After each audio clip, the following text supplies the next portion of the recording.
The day Emma, Ellsworth's father, traded her for a 50-pound sack of grain, she understood what it meant to be truly worthless in the eyes of the man who should have loved her most. It was late spring in 1876, and the dirt streets of Deadwood, Dakota Territory, were crowded with prospectors, gamblers, and men seeking fortune in the Black Hills gold rush. Emma stood in the general store, her thin cotton dress doing little to ward off the chill that had nothing to do with temperature and everything to do with the cold transaction taking place before her eyes. Her father, Harold Ellsworth, had been a broken man since her mother died 2 winters past, but Emma had never imagined he would sink this low. The store owner, a corpulent man named Silas Greene with tobacco-stained teeth and wandering eyes, weighed the grain with one hand while appraising Emma with a gaze that made her skin crawl.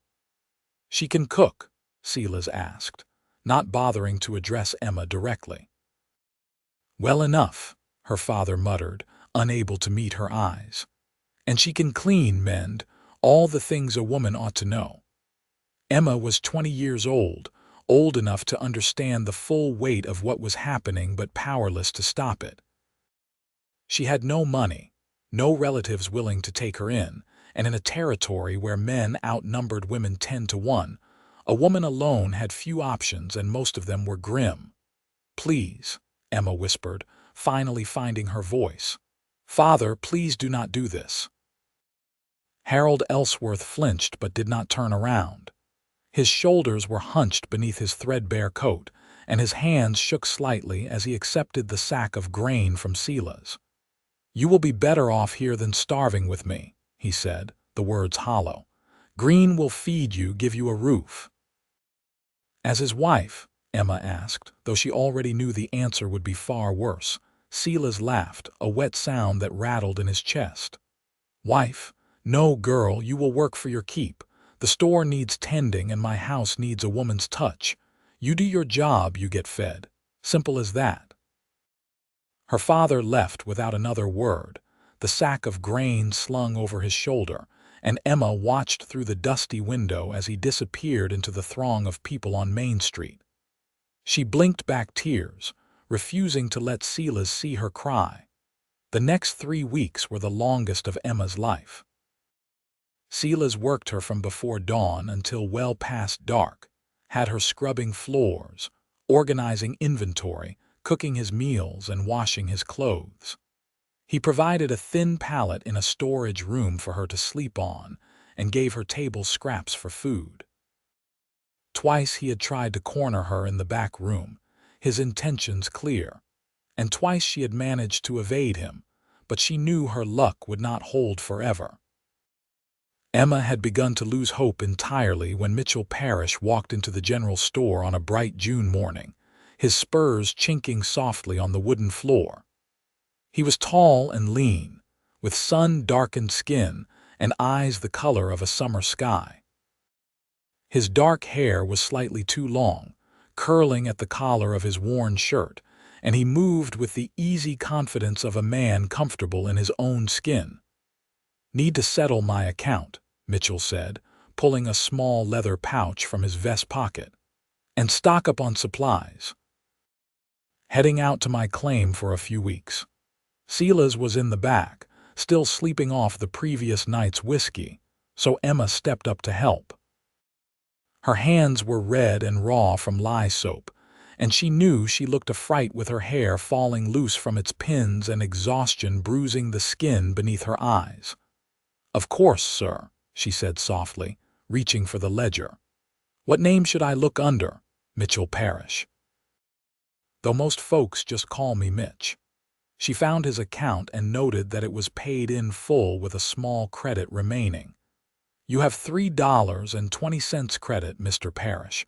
What supplies do you need?" As she helped him gather flour, coffee, salt pork, and ammunition, Emma was acutely aware of the way he watched her, not with the predatory gleam in Silas's eyes but with something else. Concern, perhaps. She caught him frowning at the bruise on her forearm, the one she had gotten 2 days ago when Silas shoved her against a shelf. "Those from working?" Mitchell asked quietly as he set a bag of beans on the counter. Emma pulled her sleeve down quickly. "I am clumsy, sir, nothing more." "Is that right?" His tone suggested he did not believe her for a moment. The sound of heavy footsteps on the stairs made Emma tense. Silas appeared, his shirt untucked and his face flushed with irritation at being woken. His eyes narrowed when he saw Mitchell. "Parrish," he grunted. "Paying or adding to your account?" "Paying," Mitchell said, his voice noticeably cooler. "In full, plus the supplies I am taking now." As Mitchell counted out his money, Silas moved closer to Emma, asserting his ownership in a way that made her stomach turn. His hand landed on her shoulder, fingers pressing too tightly. "My girl here taking good care of you?" Silas asked. "Your girl?" Mitchell's eyes flicked between them, his jaw tightening slightly.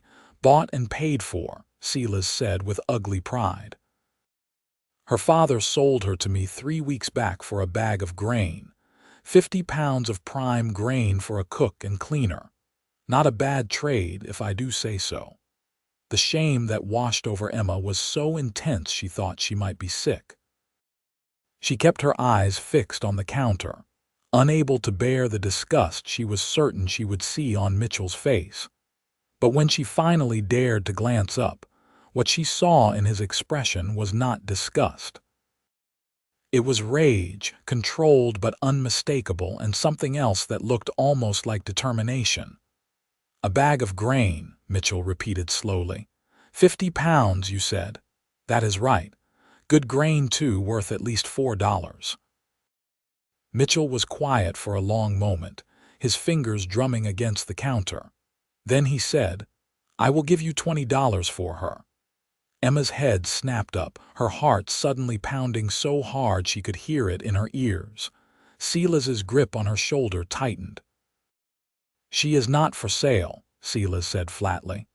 "Everything is for sale, Greene. You just said yourself she cost you $4 worth of grain. I am offering you 20. That is a profit of $16 for 3 weeks of work. Seems like a good deal to me." "And why would a prospector like you need a woman?"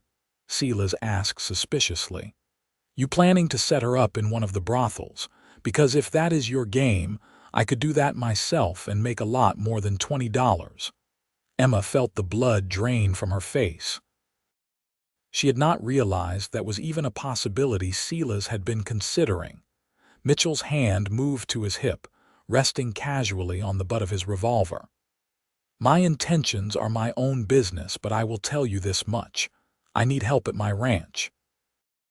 Someone who can cook, clean, and help manage a household. I would treat her fairly, pay her a wage, and give her a decent place to live. That is more than you are doing." "Ranch," Silas laughed. "You have got a claim, Parrish, same as every other prospector in Deadwood. Do not dress it up as something it is not." "I have both," Mitchell said evenly. "A claim here for income and a ranch about 15 miles north near Spearfish Creek. Bought the land before the rush started, got a house built, even brought in some cattle. The claim pays well enough that I can afford to develop the ranch proper, but I need help to do it. So what do you say, Greene? $20 right here, right now." Silas was clearly torn between greed and the satisfaction of keeping Emma under his control. His fingers flexed on her shoulder and she held her breath, afraid to hope. 30, Silas finally said. $30 and she is yours. 25, Mitchell countered. And that is my final offer, take it or leave it. The negotiations continued for another few minutes, but eventually Silas's greed won out. For $27, Emma Ellsworth changed hands for the second time in less than a month. Mitchell counted out the money in gold coins, each one chinking on the wooden counter like a nail in a coffin or a key to freedom. Emma could not yet tell which. "Get your things," Mitchell told her quietly. "This is all I have," Emma said, gesturing to the worn dress she wore. Everything else she had owned, her father had sold before trading her away. Something flickered across Mitchell's face, an emotion Emma could not quite name, but he simply nodded. "Then, let us go." As they stepped out into the bright sunlight of Main Street, Emma felt like she had stepped out of a nightmare and into the unknown. She did not know this man, had no idea if his intentions were truly honorable, or if she had simply been sold from one form of captivity to another. But as Mitchell helped her up onto a sturdy bay horse and swung up behind her, his touch impersonal and respectful, she felt the first small flutter of something that might have been hope. They rode north through the Black Hills, the landscape rising into pine-covered slopes that were beautiful despite everything. Mitchell did not speak much, for which Emma was grateful. She was too overwhelmed to make conversation, her mind still reeling from the rapid change in her circumstances. After about an hour, Mitchell finally broke the silence. "I want you to know something, Miss Ellsworth. I did not buy you to own you. What Greene did, what your father did, that is not something I agree with. No human being should be bought and sold like livestock." Emma turned her head slightly, trying to see his face. "Then why did you pay for me?" "Because it was the only way to get you out of there," he said simply. "And because Greene was right about one thing, I do need help at the ranch. But I meant what I said about paying you a wage and treating you fairly. You will have your own room, your own space. You work for me, same as any hired hand, and you are free to leave whenever you want. I will even give you money for a stage ticket if you want to go somewhere else." "I have nowhere else to go," Emma said quietly. "No family, no friends. My mother is dead, and my father made it clear I am no daughter of his." "Then you have a place at the ranch for as long as you need it," Mitchell said. "I promise you that." They rode in silence for a while longer, and Emma felt some of the tension begin to drain from her shoulders. She did not know if she could trust Mitchell Parrish yet, but his words had the ring of sincerity, and after weeks of Silas's cruelty, even the possibility of kindness was enough to bring tears to her eyes. The ranch, when they finally reached it, was more substantial than Emma had expected. The house was a solid log structure with a covered porch and real glass windows. There was a barn, a chicken coop, and several corrals holding a mix of cattle and horses. It was not grand, but it was well maintained and clearly the work of someone who took pride in what they were building. "It is not much yet," Mitchell said as he helped her down from the horse, "but I have plans to expand, want to build it into something that will last, something worth passing down someday." "It is beautiful," Emma said honestly. After the cramped, dirty storage room at Silas's store, the ranch looked like paradise. Mitchell showed her inside, and Emma was impressed by how clean and orderly everything was. The main room served as both kitchen and living area, with a large stone fireplace, a sturdy table, and shelves lined with books. 2 doors led off the main room to what she assumed were bedrooms. "The room on the left is yours," Mitchell said. "I will bring in some water so you can wash up, and there should be some clothes in the trunk that might fit you. They belong to my sister. She left them here when she moved to California with her husband last year." "Your sister will not mind?" Emma asked. "Mary would be happy to know they were being put to good use. She always said she was going to come back for them, but never did." He paused, then added, "I should probably explain about the living arrangements. I am out at the claim most of the time, usually 4 or 5 days a week. When I am here, I sleep in the barn. I know we are not exactly conventional, you and me, but I want you to feel safe here." Emma felt a lump rise in her throat. After everything she had been through, his consideration felt almost overwhelming. "Thank you, Mr. Parrish. You do not know what this means to me." "Just Mitch is fine," he said with a small smile. "And you are welcome, Emma. Now let me get you that water and show you where everything is. You must be exhausted." Over the next few days, Emma settled into a routine at the ranch. She woke early to start the fire and make breakfast, tended to the chickens and the small vegetable garden behind the house, and spent her days cleaning, cooking, and helping with whatever tasks Mitch needed done. He was true to his word, treating her with unfailing respect and paying her a small wage each week. Mitch himself was something of a puzzle. He was quiet but not unfriendly, hardworking but not grim, and he had a dry sense of humor that occasionally caught Emma by surprise. She learned that he was 26 years old, originally from Missouri, and had come west 5 years ago seeking opportunity. He had worked as a ranch hand, a scout, and even briefly as a lawman before finding gold in the Black Hills and using his earnings to buy this land. "Always wanted a place of my own," he told her one evening as they sat on the porch watching the sunset. "Somewhere I could build something permanent. The gold claim, that is just temporary. But this ranch, this land, this can be something that lasts." "Why did you really buy me?" Emma asked suddenly. The question had been weighing on her for days. $27 is a lot of money. You could have found help another way. Mitch was quiet for a long moment, his eyes fixed on the horizon. "My mother was sold," he said finally. "Not for grain, but sold just the same. She was a slave in Missouri before the war. My father bought her freedom and married her, but she never forgot what it felt like to be property. She died when I was 12, but I remember her telling me that if I ever had the chance to help someone in chains, visible or invisible, I should take it. When I saw you in that store, saw the way Greene looked at you and the bruises on your arms, I knew I had to do something."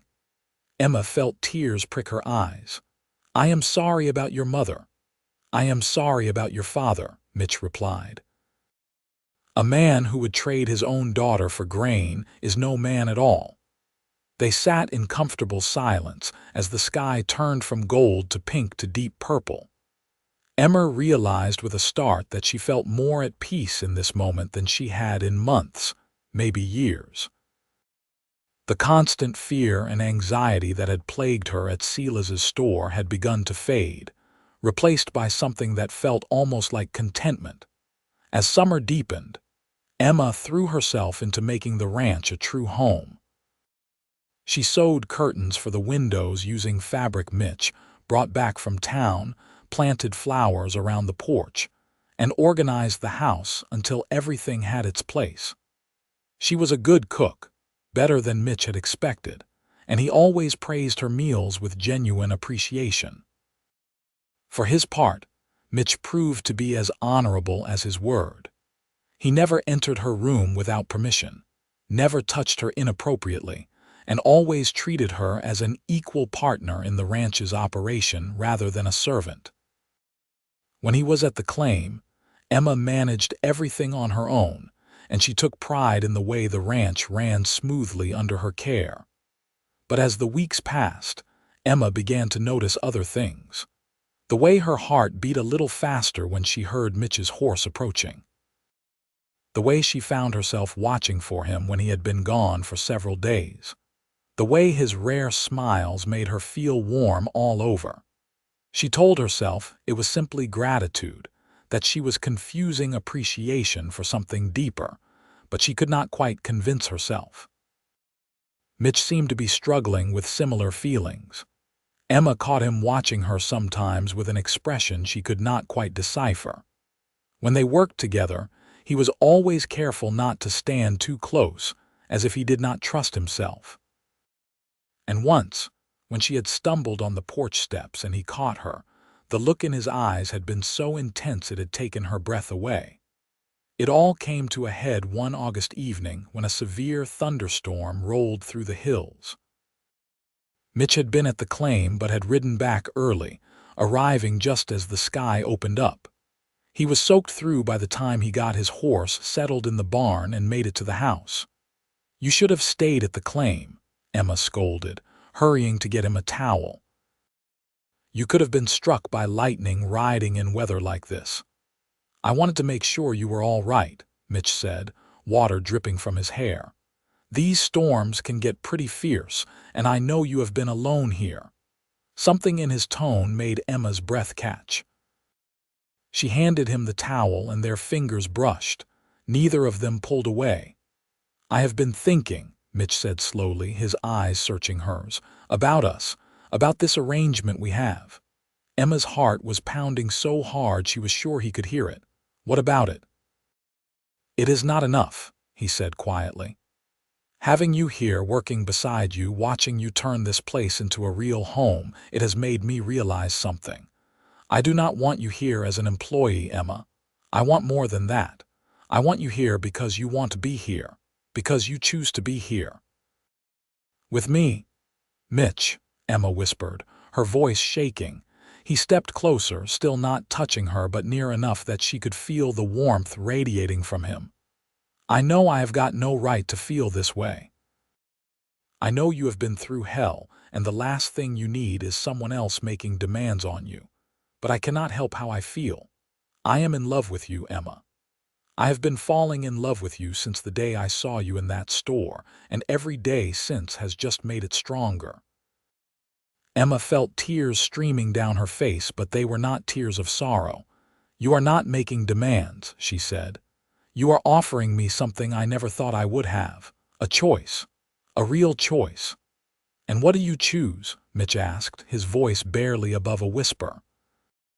"I choose you," Emma said, and then she was in his arms and he was kissing her with a tenderness that made her feel cherished and precious and loved. Everything she had never felt before.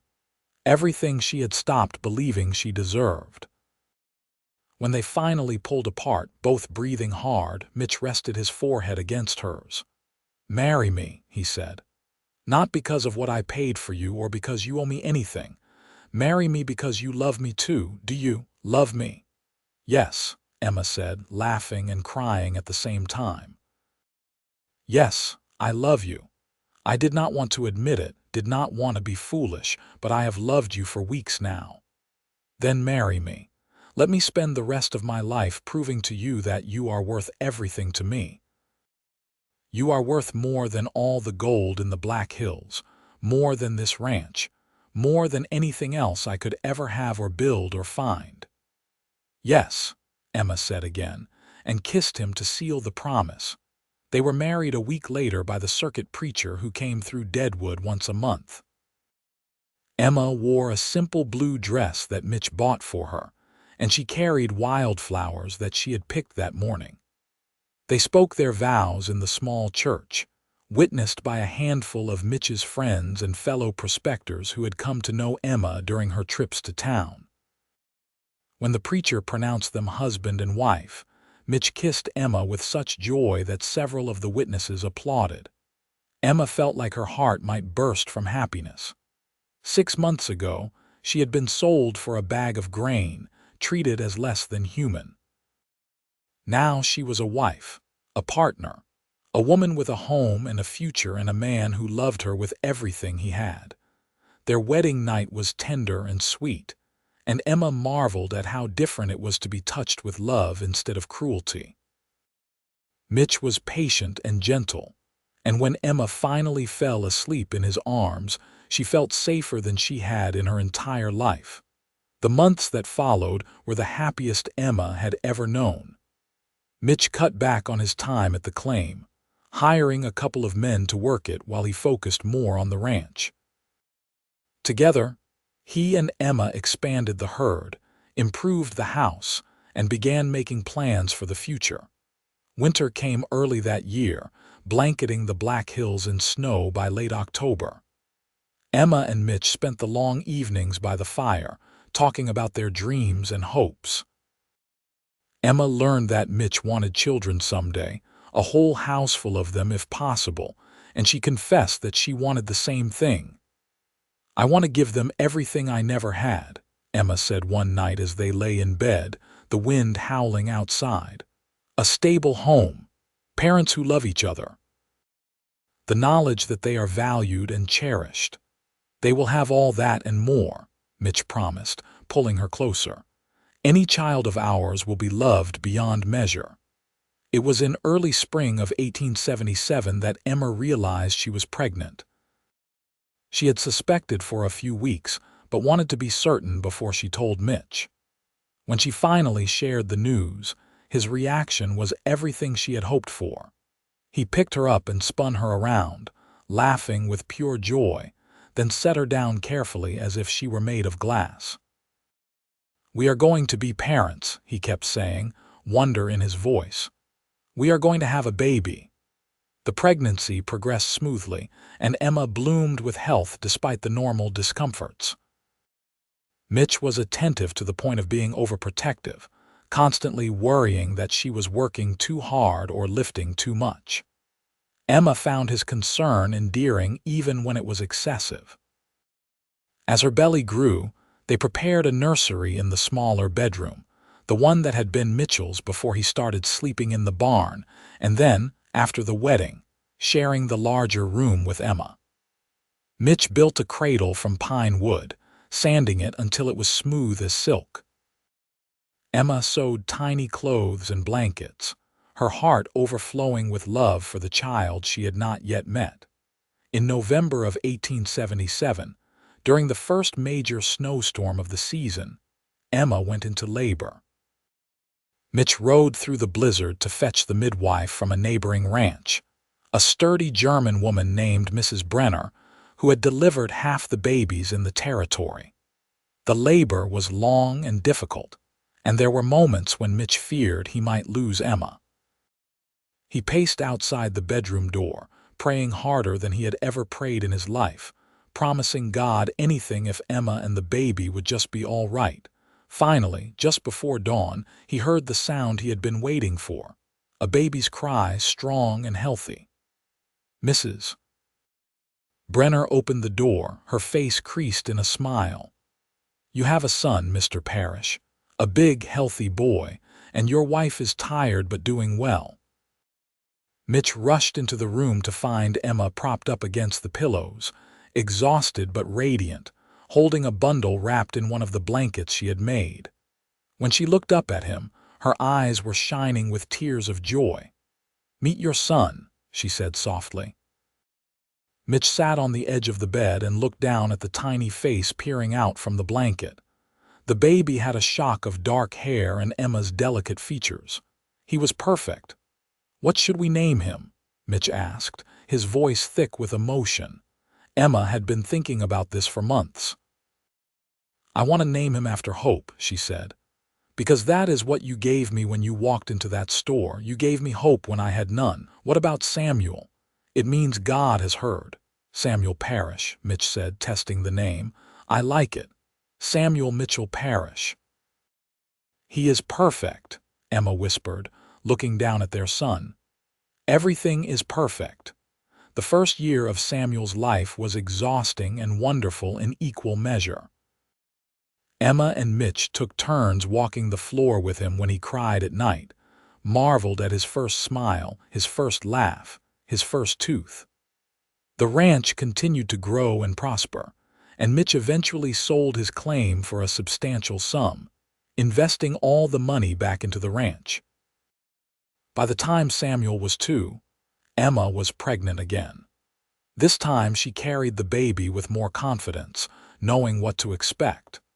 Their daughter was born in the spring of 1880, an easy birth that had Mrs. Brenner shaking her head in amazement. "This one could not wait to meet the world," the midwife said, handing the baby to Emma. "A girl, and a beautiful one at that." They named her Rose after the wild roses that grew along Spearfish Creek. She had Mitch's blue eyes and a sunny disposition that made everyone who met her smile. Samuel was enchanted with his little sister, always wanting to help feed her or make her laugh. As the children grew, the ranch grew with them. Mitch hired more hands and expanded the cattle operation until Parrish Ranch was one of the most successful in the territory. The house was enlarged to accommodate their growing family, and Emma finally had the kitchen of her dreams, with a proper stove and plenty of workspace. Life was not without its challenges. There were harsh winters that killed part of the herd, droughts that dried up pastures, and the constant threat of rustlers and outlaws that plagued the frontier. But Emma and Mitch faced every challenge together, their partnership growing stronger with each passing year. In 1883, Emma gave birth to another son whom they named Daniel. He was a quieter child than his siblings, thoughtful and observant. And in 1885, their youngest, a daughter they named Grace, completed their family. 4 children, a thriving ranch, and a love that had only deepened with time. Emma sometimes thought back to that day in Deadwood, to standing in Silas Greene's store feeling hopeless and worthless. It seemed like a lifetime ago, like something that had happened to a different person. The woman she was now, confident and cherished and surrounded by family, bore little resemblance to the broken girl who had been sold for a bag of grain. One evening in late summer of 1888, Emma and Mitch sat on the porch watching their children play in the yard. Samuel was 12 now, tall and serious like his father. Rose, at 8, was chattering away as usual, her energy boundless. Daniel, 5, was trying to teach 3-year-old Grace how to whistle, a task that had all of them laughing. "Do you ever think about what your life might have been like if I had not walked into that store?" Mitch asked, his arm around Emma's shoulders. Emma leaned into him, breathing in the familiar scent of leather and pine that always clung to him. "I try not to," she admitted, "because thinking about it makes me realize how close I came to losing all of this. Losing you, our children, this life we have built." "I think about it sometimes," Mitch said. "And every time I do, I thank God I went into town that day. Thank God I had the money to buy you out of that situation. Because you are the best thing that ever happened to me, Emma. You and our children, you are everything." "You gave me a home worth everything," Emma said softly. "You took a woman who had been valued at the price of a bag of grain and showed her that she was priceless. You gave me love and respect and a family. You gave me a life worth living." Mitch turned to look at her, his blue eyes still capable of making her heart skip a beat even after all these years. "You gave me just as much," he said. "You took a lonely prospector with a half-built ranch and turned it into a home. You gave me purpose and joy and love beyond anything I had dreamed of. We built this together, Emma. Everything we have, we built it together." Emma kissed him, long and sweet, and felt the same rush of love she had felt on their wedding night. "I love you, Mitchell Parrish." "I love you too, Emma Parrish. Always." The years continued to pass, bringing both joys and sorrows as all lives do. Emma's father appeared at their door one winter, old and sick and filled with regret. Emma struggled with whether to forgive him, but with Mitch's support, she eventually found it in her heart to show him mercy. He lived with them for his final months, and Emma was able to make peace with the past before he died. Silas Greene, they heard, had lost his store to gambling debts and died penniless and alone in a boarding house in Denver. Emma felt no satisfaction at the news, only a vague sadness for a wasted life. The Dakota Territory became the states of North Dakota and South Dakota in 1889, bringing more settlers and more civilization to the region. Deadwood grew from a rough mining camp into a proper town with schools and churches and law and order. The wild days of the gold rush faded into memory, but the Parrish ranch endured and prospered. Samuel grew into a fine young man who loved ranching as much as his father did. He worked alongside Mitch, learning everything there was to know about running the operation. Rose became a teacher, opening a small school on the ranch that served the children of the hands and the neighboring homesteads. Daniel showed an aptitude for business and took over managing the ranch's financial affairs. And Grace, their youngest, had her mother's gift for creating a warm and welcoming home. As Emma and Mitch grew older, they watched with pride as their children built lives of their own. Samuel married a rancher's daughter named Catherine and gave them their first grandchildren. Rose married a shopkeeper from Spearfish and continued teaching while raising her family. Daniel moved to Rapid City to work in banking but visited often with his wife and children. Grace stayed close to home, marrying one of the ranch hands and settling on a parcel of land just a few miles from the main house. In 1900, on their 23rd wedding anniversary, Mitch surprised Emma with a gift. It was a deed to the ranch, made out in both their names. "It has always been ours together," he said as she stared at the document with tears in her eyes. "But I wanted it to be official, legal. Everything I have, everything we have built, it belongs to both of us equally." Emma threw her arms around him, overcome with emotion. "You keep finding ways to show me I am valued," she said. "After all these years, you are still showing me." "And I will keep showing you until my dying day," Mitch promised. They danced in the parlor that night, just the two of them, moving slowly to music only they could hear. Emma rested her head on Mitch's shoulder and thought about the journey they had taken together. From a transaction in a general store to a love that had lasted more than 2 decades.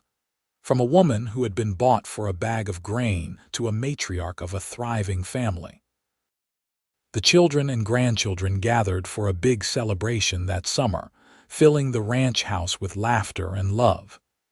Emma stood on the porch, surveying the scene before her, and felt a profound sense of contentment. 3 generations of family, all stemming from the moment Mitchell Parrish had walked into a store in Deadwood and decided to save a stranger. "What are you thinking about?" Mitch asked, coming to stand beside her. "About how far we have come," Emma said. "About how a single act of kindness changed everything. About how blessed I am." Mitch took her hand, his fingers intertwining with hers in a gesture that had become second nature over the years. "We are both blessed," he said. "Every single day I wake up grateful that you are beside me." They stood together watching the sun set over the Black Hills, painting the sky in shades of gold and crimson. The sounds of their family drifted out from the house, a symphony of voices and laughter that spoke of love and belonging. Emma thought about the girl she had been, standing in that store with hopelessness in her heart. She thought about the man who had seen her worth when no one else did. And she thought about the life they had built together, brick by brick, day by day, year by year. Some people might say she had been sold for a bag of grain, that her story began in shame and degradation. But Emma knew better. Her real story began the moment Mitchell Parrish looked at her and saw not property or a servant or a transaction, but a person worthy of dignity and respect and love. He had given her a home worth everything. But more than that, he had given her herself. He had given her the chance to become the woman she was meant to be. And together, they had created something that would last for generations. As the stars began to appear in the darkening sky, Emma leaned into her husband's embrace and smiled. This was home. This was family. This was love. And it was, in every possible way, worth everything. The years rolled on, gentle and full. Mitchell and Emma grew old together on the ranch they had built, surrounded by children and grandchildren who carried forward the legacy of love and hard work they had established. They sat together on the porch on countless evenings, hands clasped, watching the sun paint the hills in brilliant colors, and knew that they had found something rare and precious. Their love story had begun in the most unlikely of circumstances, in a moment of darkness and despair. But it had grown into something beautiful and enduring, a testament to the power of one person choosing to see the worth in another. Mitchell had bought Emma's freedom with $27, but he had given her something money could never buy. a life filled with love, purpose, and the deep, abiding knowledge that she was cherished beyond measure. And Emma, in turn, had given Mitchell a home in the truest sense of the word. Not just a house or a ranch, but a place of warmth and love and belonging. Together, they had created a sanctuary from the harsh world, a place where kindness and respect were the foundation of everything. When Mitchell Parrish died peacefully in his sleep at the age of 73 in 1923, Emma held his hand and whispered her thanks for every moment they had shared. She lived another 5 years, surrounded by the family they had created, and when she joined him in the small cemetery on the hill overlooking the ranch, 3 generations mourned the passing of a woman who had taught them all what strength and grace looked like. The Parrish Ranch continued on, passed down through the family, a living monument to a love that had transformed 2 lives and created something that would endure long after they were gone. And sometimes, on quiet evenings, when the wind whispered through the pines and the last light of day gilded the hills, those who lived there could almost feel the presence of the couple who had started it all, still watching over the home they had built together, still joined by a love that had proven stronger than any hardship, any challenge, any circumstance. Emma had been sold for a bag of grain, but Mitchell had given her a home worth everything. And in return, she had given him a love that lasted a lifetime and a legacy that would endure for generations. It was, in the end, the greatest bargain either of them could have ever hoped for, and the truest measure of what it meant to see another person's worth, to value them, and to build a life together on the foundation of genuine love and respect. Their story became legend in the Black Hills, passed down through generations as a reminder that love can bloom in the most unlikely places, that worth is not determined by price, and that a single act of kindness can change the course of a life. The ranch still stands, worked now by the great-great-grandchildren of Emma and Mitchell, and in the main house, hanging above the fireplace, is a simple wooden plaque with words Emma had carved into it years ago. Here love built a home, and indeed it had. From the ashes of despair and the darkness of being treated as property, Mitchell and Emma had built something beautiful and lasting. They had created a home, a family, and a love story that proved beyond all doubt that every person has infinite worth, that dignity and respect can transform lives, and that love, true love, is always worth everything.